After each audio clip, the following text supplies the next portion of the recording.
Thermal coefficient of resistivity. Resistivity क्या होती है बेटा?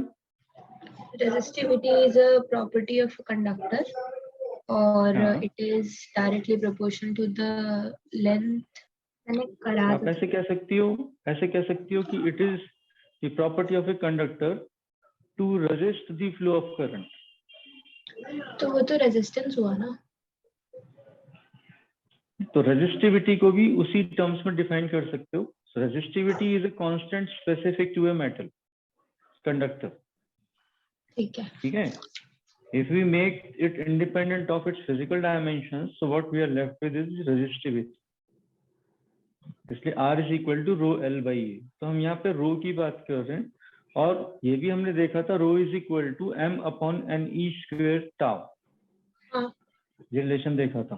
तो टाउ जो है relaxation time, it is a function of temperature, और टेम्परेचर के चेंज होने से टाउ चेंज होता है, और टाउ के चेंज होने से रेजिस्टिविटी चेंज होती है। ठीक है, तो ये चीज हम अब तक देख चुके हैं। अब आज हम ये देखेंगे इसमें अभी इस पर्टिकुलर टॉपिक के अंदर कि how to deal with the rise in temperature of the appliances. कोई भी इलेक्ट्रिकल अप्लायंस है, उसको जब आप यूज करते हो तो अक्सर देखा होगा वो गर्म हो जाता है। Yes sir. ठीक है, जब वो गर्म हो जाता है तो उसका टेम्परेचर इंक्रीज हो रहा है ना, there is a change in temperature. So how this change in temperature effect the resistivity or resistance of a conductor. So this is the significance of this specific topic.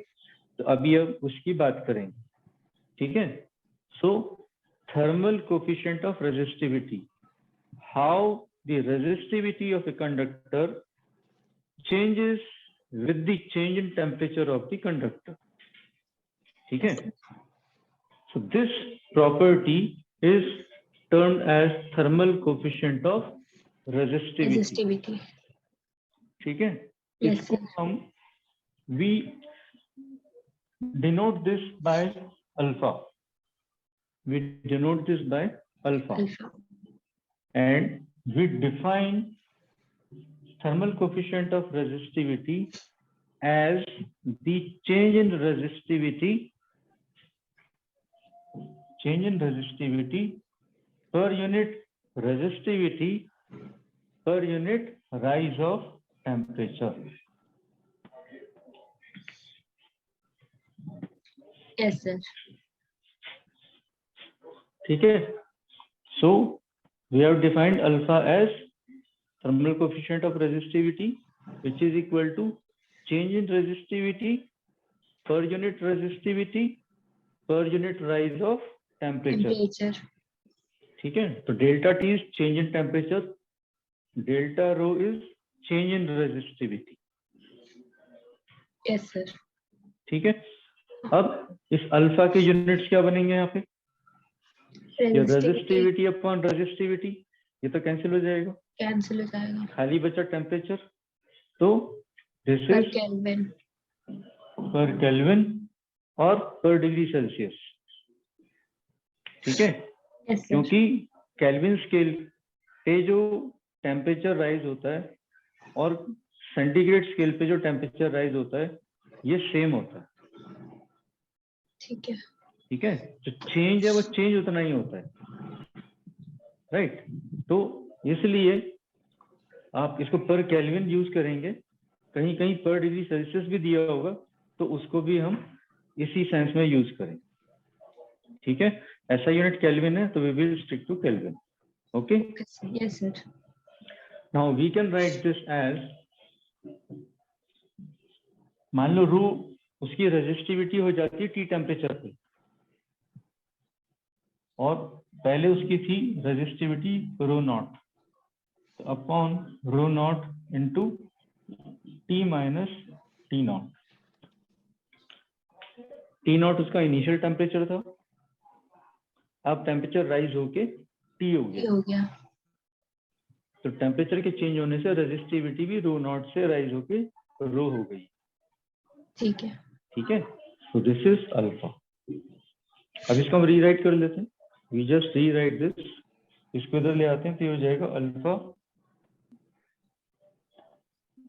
Into rho naught T minus T naught is equal to rho minus rho naught. हमें निकालना है rho, हमें चाहिए rho. So rho is equal to, ये minus rho naught को उठा के इधर ले आते हैं, ठीक है, इसकी साइड चेंज कर देते हैं। तो this is rho naught plus alpha rho naught T minus T naught. तो यहाँ से रो नॉट कॉमन आता है, rho naught 1 plus alpha times T minus T naught. So this is the relation we have which tells us the change in resistivity,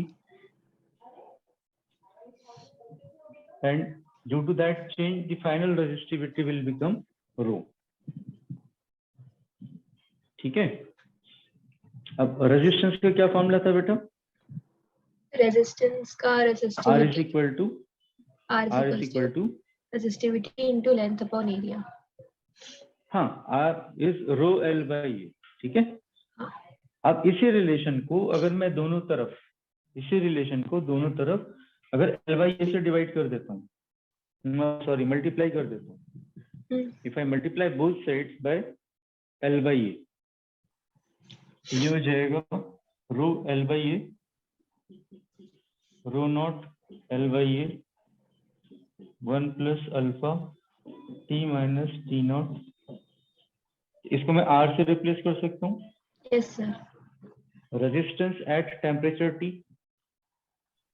R हो गया यहाँ पे resistance at temperature T is equal to rho naught into 1 plus alpha T minus T naught. तो ये हमारे पास दूसरा relation आ गया जो हमें डायरेक्ट रेजिस्टेंस निकालने के लिए भी हेल्प करता है। ये दोनों रिलेशंस इंपॉर्टेंट है, इस पे क्वेश्चंस बनते हैं कि अगर किसी पर्टिकुलर कंडक्टर का रेजिस्टिविटी इतना है, ठीक है, और उसका इनिशियल रेजिस्टेंस इतना है, तो इतना टेम्परेचर राइज होने से उसका फाइनल रेजिस्टेंस इतना हो जाएगा। ठीक है, लिखो एक क्वेश्चन लिखो। Sorry, the resistance of a nichrome wire is 50 ohms at room temperature. Find its resistance at the boiling point of water if its resistivity is 10 to the power minus 6 ohm meter.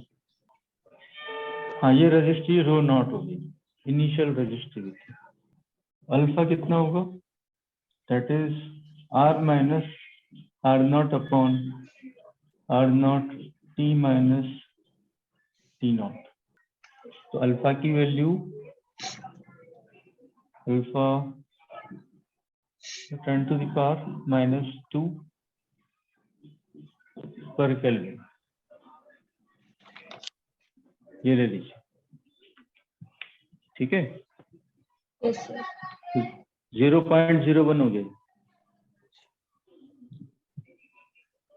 0.01 पर kelvin. R is equal to R naught 1 plus alpha T minus T not. R not कितना है अपने पास? R not है 10 to the power minus 6। नहीं बेटा, initial resistance room temperature पे कितना दिया? 50 ओम। हाँ, 50, तो ये 50 ओम से 1 प्लस ये हो गया 10 की power minus 2 into T boiling point of, boiling point कितना होता है? Water 100 degree Celsius. Degree Celsius, और हमें किस में लेना है? केल्विन में। तो 373 minus room temperature. Room temperature कितना लेते हैं? 25 डिग्री सेल्सियस। 25 या 27? 27 लोगी तो कितना हो जाएगा रूम टेम्परेचर? 27 to 73 300। हाँ, सिंपल 300। अब देखो कितना बनाइए, 51 प्लस 373 माइनस 300 कितना हो गया? 673, तो 0.73. This is 50 into 1.73. ये सॉल्व करते हैं, ठीक है? Yes, sir. तो 1.73 का हाफ कितना होता है? 82.5. 1.73 का हाफ 86.5 होगा. 86.5, ठीक है, 865. हाँ. अभी ठीक है? Yes, sir. हाँ, तो हमने क्या करा यहाँ पे? इसको कैलकुलेट नहीं किया अभी. कैसे करो? अभी यही तो करा है. हाँ, वो तो उसका हाफ ने 173 का हाफ किया. इसको मैंने 2 से मल्टीप्लाई कर दिया या 2 से डिवाइड कर दिया? हाँ, तो 2 से ये कितना मल्टीप्लाई हो गया? करने पे 100. 10. हाँ. और ये हो गया 0.865 और फिर डेसिमल सरका दिया आगे, तो ये आंसर है.